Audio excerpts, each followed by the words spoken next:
ஹாய்மா, நம்ம இப்போ சென்னாக்குண்ணி இட்லி பொடி அரைக்க போகிறோம். அதுக்கு என்னென்ன பொருள்னு பார்த்துடலாமா?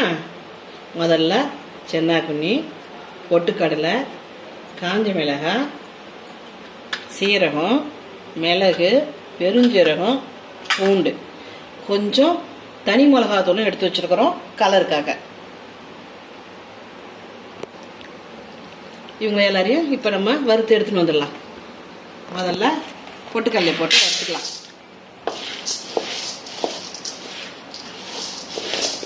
இப்போ பொட்டுக்கடலை நல்லா வந்துருச்சு, அதை எடுத்து கொட்டிக்கலாம். ஒரு சொட்டு எண்ணெய் போட்டுக்கலாம். இந்த பூண்டை போட்டுக்கலாம்.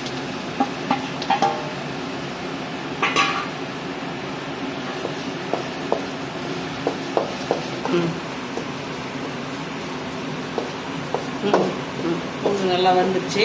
இப்போ பூண்டை எடுத்துடலாம் வெளியில். கொஞ்சம் எண்ணெய் இருக்கு, அதுலேயே மிளகாய் போட்டு வறுத்துக்கலாம்.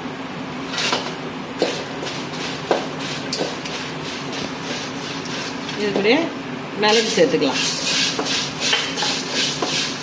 2 சீரகம் சேர்த்துக்கலாம். இப்போ சீரகம் சேர்த்துடலாம்.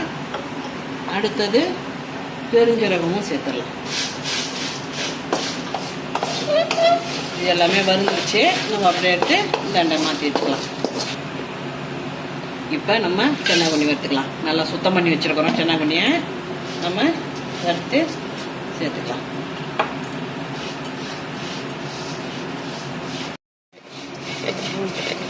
நல்லா இப்போ சென்னாக்குண்ணி வந்துருச்சு. நல்லா கமகமன்னு வாசனை வருது. இப்போ நம்ம இதை இறக்கி எடுத்துக்கலாம். ஆறிடுச்சு. இப்போ நம்ம அரைச்சிட்டு வந்துடலாம். இப்போ நம்ம இட்லி பொடி அரைச்சி முடிச்சாச்சு. ரெடி ஆயிடுச்சு நமக்கு இட்லி பொடி. வேணுன்றவங்க வாட்ஸ்அப் நம்பர் கொடுக்குறோம், அதுக்கு மெசேஜ் பண்ணுங்கள், அவங்களுக்கு கிடைக்கும்.